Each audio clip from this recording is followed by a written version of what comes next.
Welcome, everybody. We are going to get started with the webinar in just a second here. Tyler is going to be giving us information on universal design for learning from the Iowa Department for the Blind. So take it away, Tyler. Thanks. All right. Thanks, Becky. So today we're talking about universal design for learning. And so how this works is that throughout all of the webinars that we do for the state library throughout the year, this is the one I always like to start with as far as the presentation that I give throughout the year, because I think it's such a key component of the rest of of the rest of them that I'm going to talk about. And they really build on this idea of universal design for learning. And when I go through this, it can seem really overwhelming with just a lot of the topics. So that's why we really try to break it down. And even taking this, I try to do as basic of examples and like learning about it as possible, because you can dive very deep into it. And when I get to resources, you'll see like how really deep you can dive if you want to get into it. So I really try to skim the surface of it just to give you guys an idea and some resources on where to start. So today you have me, Tyler Sweat, Accessible Media Specialist. And as well, we have Sarah Williford, our library director. She's kind of hanging out in the background. So she is here too, though. And then Derek and Leslie are not here today. So for those of you that don't know, our library is the Iowa Library for the Blind and Print Disabled, and it provides books and other materials in alternative formats to Iowa residents of all ages who are unable to read standard print material. So our eligibility is listed right here. Blind person whose visual acuity is 20/200 or less in the better eye with a correcting lens or those widest diameter visual field subtends to an angular distance of no greater than 20 degrees. Really technical term on that one. So then the rest is visual disability with correction regardless of measurement. I'm going to skim over the other ones. And then person who is unable to read or unable to use standard print material.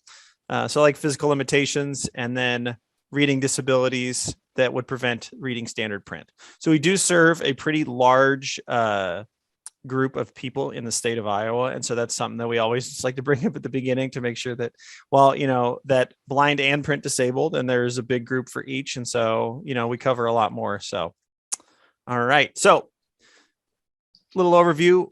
We're going to go over what is UDL. That's what I'm going to refer to it pretty much for the rest of the webinar. Examples, a big chunk of how you guys would use them in a public library setting, and then the overall impact of universal design for learning. Universal design. So when we talk, a lot of times it's talked about in an architectural term. And yes, I'm going to talk about some examples of that, but we're talking in a much more broader sense. So the best definition that I've found is universal design is the design and composition of an environment so it can be accessed, understood, and used to the great extent possible by all people, regardless of their age, size, ability, or disability. So when we talk about environment, that could be your library layout, or it could be your website. It could be the program that you have. It could be just equipment that's already in your space. And so that's what we mean by environment. So that's a pretty broad environment for that. This approach offers flexibility in the way students access material, engage with, and show what they know. So replace students with patrons. Students works as well, but just anyone that you're going to have come into the library space. If environment is accessible, usable, convenient, and a pleasure to use, everybody benefits.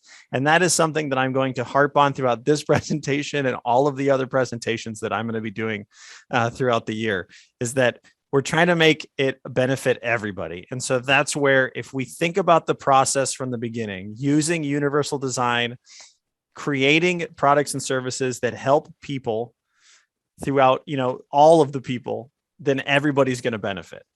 And it's less of adapting things on the fly. It's more of just building it correct the first time. So simply put, universal design is good design. And this is a great quote that I like. So when speaking of disabilities, the blind and their needs are most often used as an example. It is deceivingly simplistic since accessibility is something most of the population can benefit from. And I'm going to go over a really good quote, or a really good survey that they did on the next one. But so the reason I think that the blind are used as an example when we talk about disabilities is because it's a disability that when somebody walks into the library with a cane, you know why they have a cane. You know that they're blind. And so that's why I think it's one that a lot of people use. But when we think about disabilities in general, there's such a wide range of disabilities, and within each disability, there's a wide range of abilities. And so that when you look at that, you're not always going to know if someone has a disability or not. Because when a blind person comes in and you have Braille, already made up of your latest newsletter, you know what to give them. But if it's someone who's deaf, or somebody else that could have a learning disability, you're not going to know that right away. So that's why when we talk about universal design of just building it for everybody the first time, it really helps cut down on a lot of those barriers that are going to keep people from utilizing your library services. So this is one of my favorite examples to really introduce people to the idea of UDL. So curb cutouts. So when you go to a street corner, right, you notice the curb is shaved down and then it goes back up to show you where to cross. So these were first installed in Michigan at the University of Michigan in 1945, when they had all of these disabled World War II veterans coming back. So they're in wheelchairs, they're on crutches. They have these disabilities from being in World War II. And so they designed these to allow them to cross easier in wheelchairs. But by doing this, it had a much larger reach than just helping veterans. It had this, anyone that could utilize this. Because you got to think, if you have a stroller, boom, you got that cutout. You don't have to jump the curb with the stroller. If you're already in a wheelchair, but you didn't serve in World War II, right? Boom, it's going to help you out too. Also, just from a safety aspect, it shows you where to cross the street. Think about that. If there's not a curb cutout, you're probably not supposed to cross there. In downtown Des Moines, there's some weird spots where there isn't a cutout for you to cross there, because they don't want you to cross there because of traffic flow or other things, or there's nothing on the other side of the street for you to get to. So that's where, things like curb cutouts are so easy. But they weren't invented until they felt there was a need for one group of people, but it ended up benefiting everybody. So this one is like universal design that's now implemented all the time for that purpose.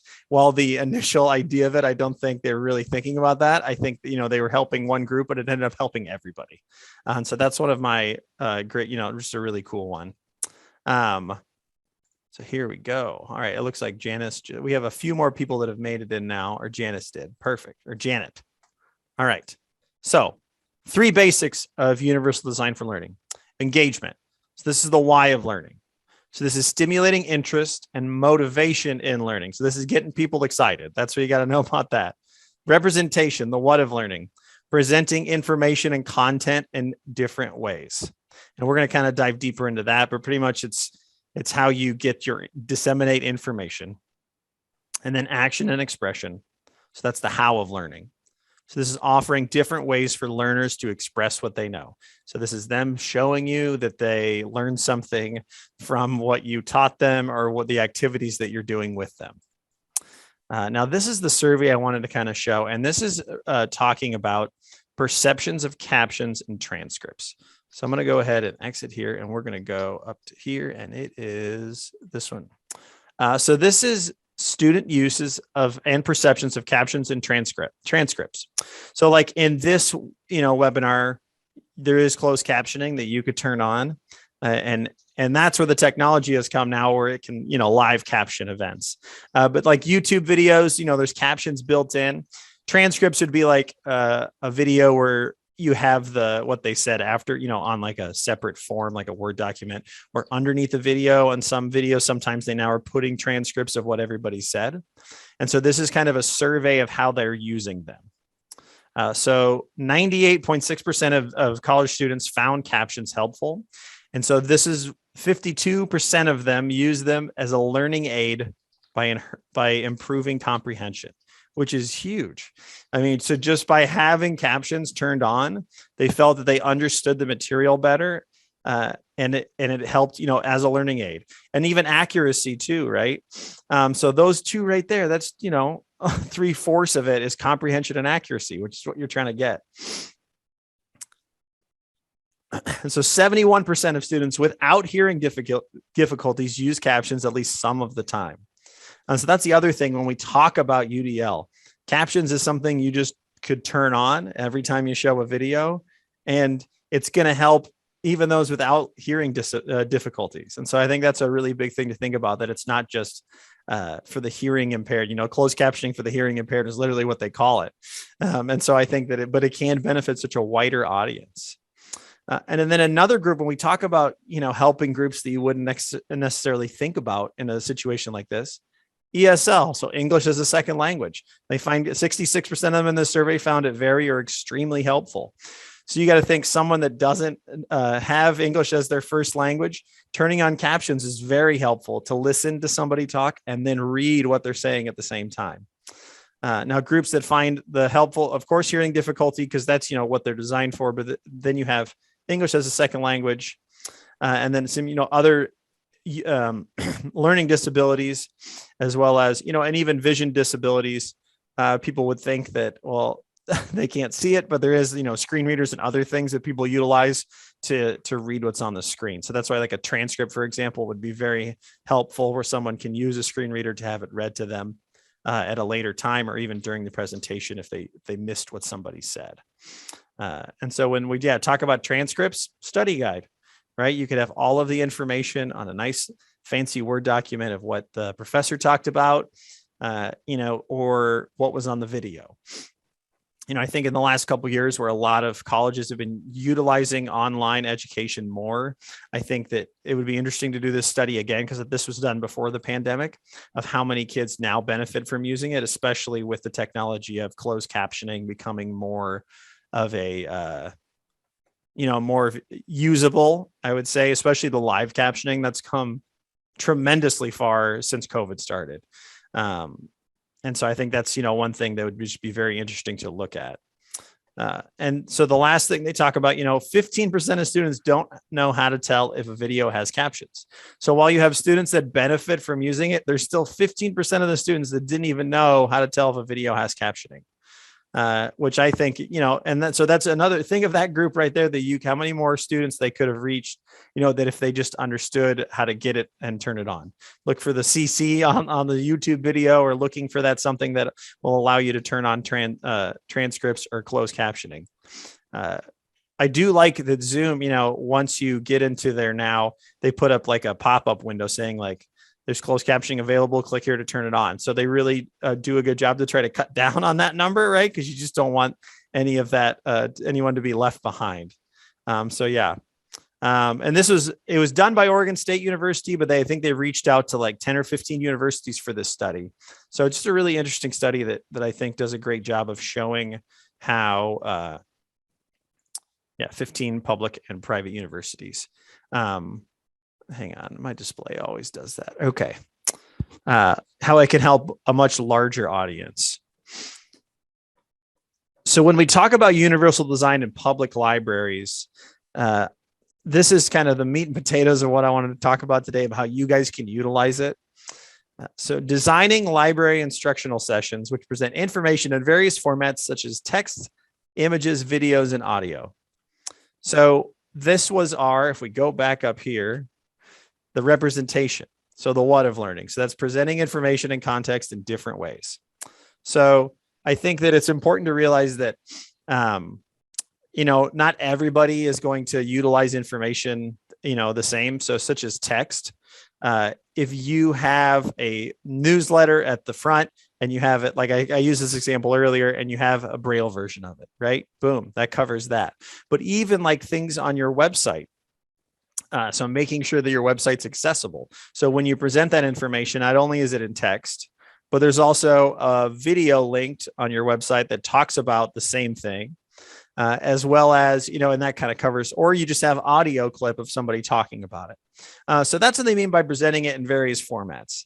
So you don't really have to reinvent the wheel a lot of times. You do a blog post about an event coming up, and you just link a video about the event, about someone talking about the event. So it's just things like that make a huge difference as far as giving it in different, different formats. Now, website accessibility, I will dive a little bit deeper into some accessibility stuff and different presentations. I will show you both of these and how to check your website.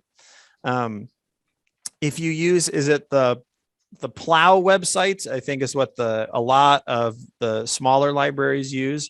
And those are fairly accessible, at least the ones that I've played around on. And I think they've done their own presentations as far as accessibility on those websites.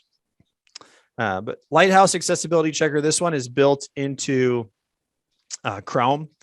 And I'll show you guys that one. And then Wave is through WebAim, which is a great website for accessibility, just overall tips and tools and other things.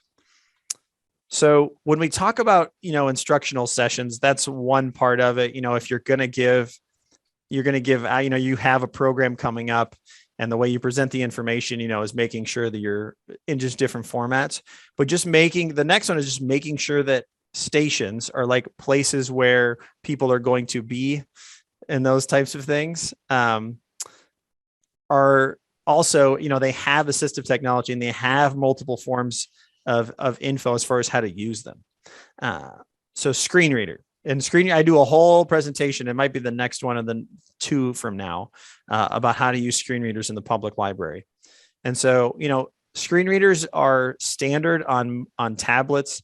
You can get free ones on computers, but just making sure that they all have it on there, because what you don't want to do is say like, well, this is the iPad for the blind guy that comes in, right? That's what we're trying to avoid, is where we have to check out a certain item, or like we have to adapt something specifically for that one person.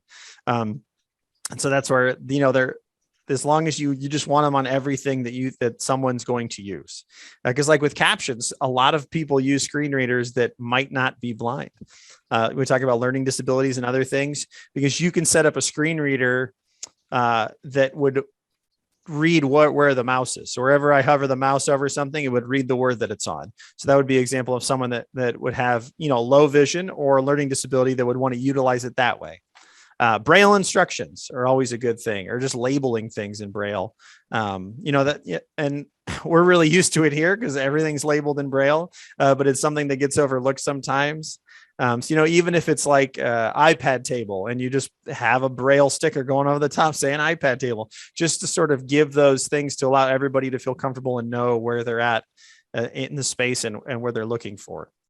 And then audio directions. So we found they're called talking tiles. And so through a STEM grant through the Governor's STEM Council, we have 2 aquaponics setups. We have 2 40-gallon. I love talking about them. Sarah's probably giggling in her office. So we have 2 40-gallon fish tanks. We have bluegills in one and koi in the other. And then we grow garden plants with them. And so we have a lot of Braille and other layovers. But one of the cool things we have is these talking tiles, and it's a little like hexagon, and it's a button, and the Braille is on top, and it says bluegill, and you push it and it'll talk about bluegill. So it's my voice recording. You can record, I think, like 1.5 minutes, and it just talks about the bluegill and kind of what they look like and how we're utilizing them in the system. And so we have that one. We have one that's about the koi, and then one just about the aquaponics itself. And so it's just little things like that, where audio directions, where you could just have this button and then someone hits it and it just reads the directions to them.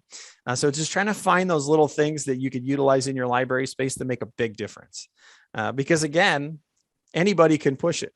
A kid, a 4-year-old walks up and he hits it and then he, listens to the directions, and he might be able to figure it out, and his mom can listen and she can help him figure it out for an activity that they both just didn't understand or just needed a little more help with. So it's just things like that. And then use of captions on library videos. So like we talked to, auto captions and transcripts. So we have our own YouTube channel, and I'll show off that as well. And I think YouTube is a great sort of area, I like to call like a holding area for videos. And so the nice thing about that, we have a lot of videos that I'll put on our YouTube channel that don't necessarily go public, because we're just utilizing them through our blog page, or utilizing them for other programs that we're doing. But the nice thing about that is it has the captions built in. It's easy to send to people. It's easy to integrate into our website.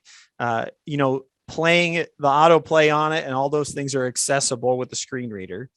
And so it's just things like that that make a huge difference. And that's why I'll show off our YouTube channel, but I really like utilizing the captions with that YouTube, just because, and it's gotten better, but you do have to go in and kind of fix some things sometimes, because it'll kind of jumble words together, but it's not hard to change at all. But that's kind of where I like to use YouTube a lot. So hang on. So Becky did say, I'm going to check in the chat here, that they've switched the Plow websites to PLONE, Plone, to Concrete 5. All right, so Concrete 5 is much better for accessibility. I have not messed around with that. I'm going to have to take a note and check that out for later. I knew the Plow was okay, but it's good to guys know that you guys have gone a little bit more accessible. Nothing wrong with that. So yeah. So the big thing with UDL, the impacts, those small changes can have a huge impact, because the biggest thing is what you want is you just want everybody to be able to utilize the programs and utilize the information that you're giving out without any, major adaptations. So that's why starting from the beginning allows less modification down the road. A lot of times we'll get into a situation where we're hearing from another state agency or something else that they're doing that's not accessible, and the amount of time that it takes them to get it to be accessible versus if they just would have thought about it from the beginning makes a massive difference. So it not only saves you time, saves you money, it gets the program that you want and gets the, things that you need. So, even when we think about different, apps for the library reviews, if there's certain apps that are just not accessible, anything that's drag and drop usually is not accessible. And so I think that's a big thing to think about, is that we're trying to start from the beginning, allows that less modification, which is huge. And it just makes everybody's life so much easier. Creating that inclusive environment for all patrons. And so that's why everybody can use the equipment. Everybody can have access to all of the programming. Like I talked about earlier, we don't have the iPad specifically for when the blind guy comes in. He can just go use the iPad and he knows how to turn on VoiceOver, and then he can utilize it just like everybody else in the space. Having an accessible website. So if he wants to just go to a computer and search for a book, rather, because the librarian's busy, he doesn't want to wait around, he knows where the computer is. Things like that make a huge difference, because then that guy's going to have a positive experience knowing that it's accessible, and he'll come back and he'll keep, coming to the library and utilizing the services. Even if you don't have Braille, because obviously that's our sort of mode is checking out Braille books and getting, those types of books out into the world. There's other things that libraries have as far as services. So I think that's an important thing to realize, is that, you want to try to get everybody into your library in your communities. So no need to adjust for each patron. So I am going to dive into some resources now. So let me go back over here. So we're going to start with the Universal Design for Learning Guidelines. Now, this is the part I was talking about that you can really do a much deeper dive into UDL. So UDL, came up with by CAST. And so CAST is the Center for Accessible. Oh, it's something with it's. I can't think of the exact one. I'll have to look it up here in a minute. But a lot of the focus of the UDL guidelines is around teaching, as far as within the educational system. I think that all of these could apply to library programs and libraries in general. And so I think that's what's really important to realize, is that throughout this whole chart, there's a lot that you guys can take away from it. So down here on the chart, split into our three areas: engagement, representation, action, and expression. And then on the other side, access, build, and internalize, going this way. So that's kind of how they go from there. So on each of these, they kind of have different sections that they talk about that go under the guidelines. So we're going to go under engagement, and we're going to go recruiting interest. And so if you just click on it, it'll take you and talk about that whole part of the guideline. So information that is not attended to, that does not engage learners' cognition, is in fact inaccessible. Basically means if they are not excited about what you're teaching them, they're not going to get anything out of it. And so that's why it's important that you are engaging the interest of your patrons, engaging the interest of the people coming into your library space for your programs. So then they also have checkpoints for each of these. So this is just a really good deep dive if your library wants to start, really diving in and looking at how you guys can change things around. And so even for each of these, you could click on it and it would give you an example of that. And so I think this is just a really good place to take it, really pick it apart. Because even if you go under like the main topics, it's going to break it down again, just in a different format as far as what that guideline looks like. So if you wanted to go just a little easier, so the perception, and then it has, offering ways to customize, display of information, and all those things that go along with it. So Sarah posted the link in the chat. Center for the Applied Special Technology. I don't know why I brain farted on that. So CAST, Center for Applied Special Technology. I always try to put accessible in too many places. All right, so that is UDL. The next thing I want to show is Lighthouse. So Lighthouse is an automated tool that is specifically for checking quality of web pages. Accessibility is part of it, and that's the only part that I usually look at when I check it. But so the way you have it set up is once you get it downloaded, up here in the corner, I got the Lighthouse right here. So what I'm going to do is I'm going to go to our department page. So this is Iowa Department for the Blind, blind.iowa.gov, and I'm just going to click the Lighthouse and generate report. And that's all you have to do. The big thing with website accessibility checkers is that you don't have to know everything about coding or know everything about accessibility on websites. But what's nice about Lighthouse is that it gives you a score. And so that at least tells you where you're at. So the first one's always performance, and you scroll down. Next thing will be is accessibility. So accessibility score of a 92. So that's not too shabby. And so then it gives you the different sort of alerts that go along with that. So like background and foreground colors do not have sufficient contrast ratio.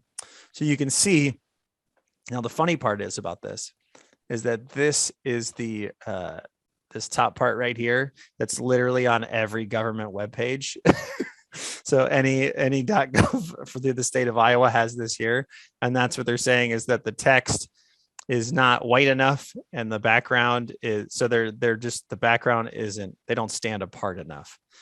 So I always find that funny that the only one that really pops up is the one that is standard on every government website for the state. So, so that is that one. But then they also have some other, really coding ones. So it's talking about HTML elements does not have a lang attribute. So, and it even tells you in the code where it is. So if you do have a programmer that is helping you with your website, they can kind of help guide you if it's a big issue.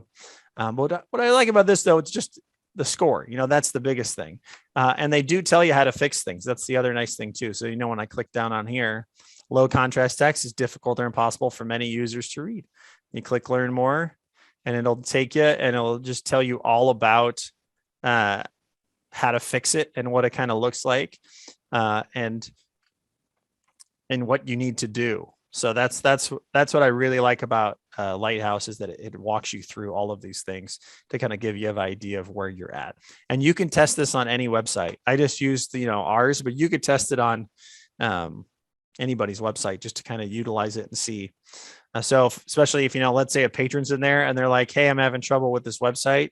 You could check and be like, yeah, they got a score of 50 on accessibility. So it's probably not the most accessible website. So, that's just another tool that you can kind of mess around with. Now, Wave, on the other hand, so I'm going to quit out of here. So go back to our page. So Wave. Now, Wave is a little different. So Wave is going to identify it on the page itself. And it's going to give you different things that go along with it. So this one can get really confusing if there's a lot of elements.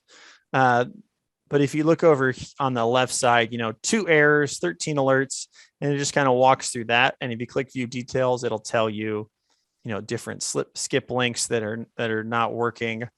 And it'll just kind of walk through all of these things that could be something. It's a little more advanced as far as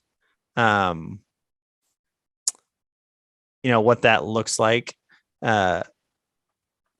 But it is, I think, another good one to kind of look at. And, if you got like 50 errors, something's clearly wrong with your website. And so WAVE is through WebAim, which is WAVE stands for Web Accessibility Evaluation Tool. Now, WebAim is one of my favorite websites as far as tools for accessibility.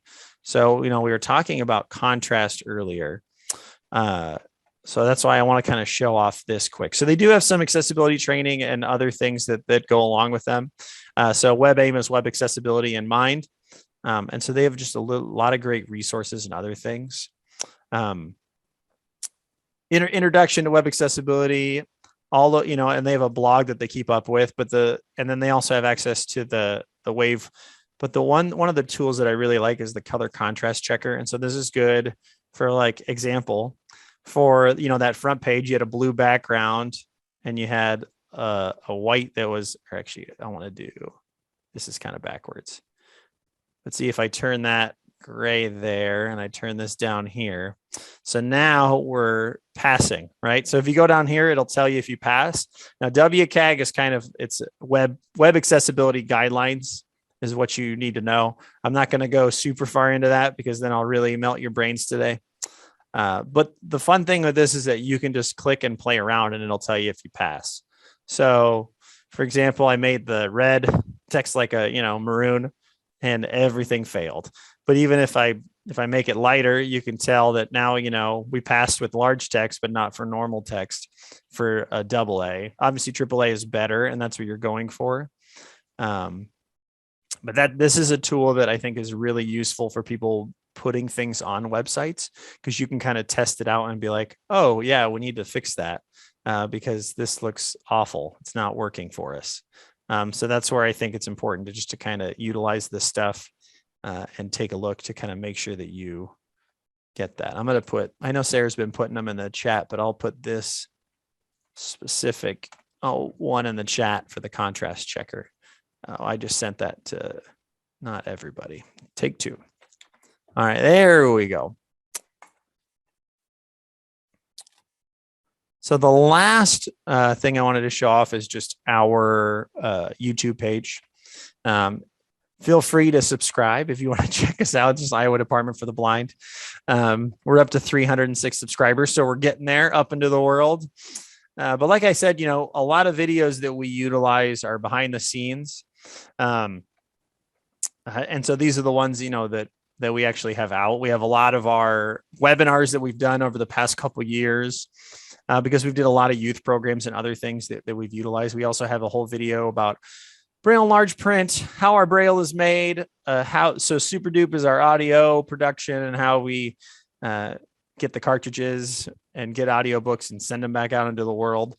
And so we just do a lot of different things on here that a lot of great resources that you guys can utilize or just kind of check out, so try to keep up on posting videos all the time. And there's always, different things. And there's also just, a deeper dive into a lot of the topics that we talked about today. If you're interested in just kind of wanting somewhere else to start. So to get ready for the screen reader presentation, you could watch this one where we talked about more on the student side, but it's just, an interesting video to kind of get your brain working as far as screen readers, because that one we do a pretty deep dive into how to get those work. And then I also have videos, just making PowerPoints more accessible, Word documents more accessible, and all those things that go along with it. Trying to think. I don't think it's IDB. Is it still IDB online? It is still IDB online. I need to change. I think it works for it works for that, but it also works for, I think, Iowa Department for the Blind. So I think we have two now as far as youtube.com/. So it's good to know. Does anybody have any questions about any of the resources or anything else that we kind of talked about? And afterwards, if you have a question about UDL or something with accessibility, always feel free to reach out to me. As I'm always more than willing to help with any questions you might have. I just put my email into the chat just so I can make sure you guys are Good. And then also, oh yeah, let's show off that one quick. Our library blog. How could I skip over that one? So this is iowalibrary.blog. And so this is where we share all of the information going on at our library. So library news podcast, we do this once a month. So that's our latest blog post. We also, on the right here, you have email subscription if you want to get notified of what's going on. When every time we post a page or a new blog post, go right to your inbox. We don't spam too much, so you should be fine with that if you want. But just so you kind of have an idea what's going on with us. So yeah, feel free to check it out. There's a lot of good resources on here as far as other, the programs we offer. And some of them we're definitely going to talk about over these webinars for the year. But if you just kind of want to poke around and check out what we have a couple podcasts. So we have the library news one, but we also have library chat. So that's our monthly podcast about podcasts. So, and that's been a fun one. And then Braille Bits, which Denise Bean, our youth services librarian, runs. And we're on our second group of Braille Bits for librarians, which we're doing a Google Classroom sort of online program with that. But this is our basic program that lives here on our blog page. Hey, so Tyler, Sarah, yep. do you want to pop over under resources and just show them that there is a section for public libraries? Absolutely. Thank you. So if you go under resources for public libraries. So here we've been starting to just like plunk all of the things that we think you guys could utilize. So accessibility from the start, which is a lot of the ideas that we talked about today. It's just in a document form, screen readers, Storywalk tips to make them more accessible, working with Google Docs, and then the training simulation videos, which these are pretty good. It's like public or just customer service dealing with if someone blind walks into it's kind of what not to do is what a lot of these videos are. We also have just some Braille activities that you guys could print out and utilize within your library. Some more information about us, the webinar schedule, just a lot of different things and we're always adding to this too. So anytime we find something that we need to add, we'll definitely add this. So why don't we put that into the chat as well? So you can just get the direct link to that. And then I'm going to go back up here and click our webinar schedule.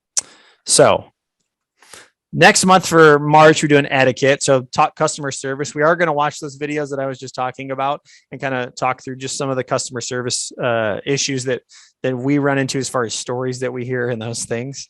And then for April, it'll be youth programming and accessible STEM.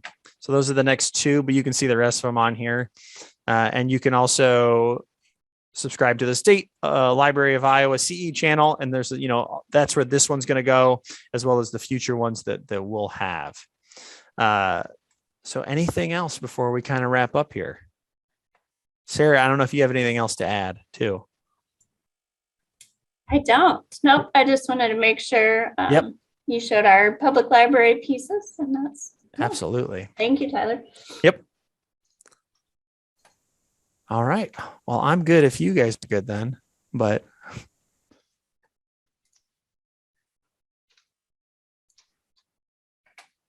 So I just put into chat. Oh, my microphone got undone there. I hope I wasn't. No, you're good. You're good. Through the whole thing. Yikes. No, you're good. I just threw into chat the Continuing Ed YouTube channel where we have all those. We've got all your stuff put together in a playlist. So it's really easy for people to just pop into that playlist and pull them all up. All right. Well, thanks for the 4 that joined us. Hopefully we can get the link fixed. I think a few people had some link issues, so we'll try to get that fixed for next time. So we'll be good to go. So yeah. All right, Becky, if you're good, I'm good. So you bet. Thank you all very right, much thanks, guys. to Sarah and Tyler.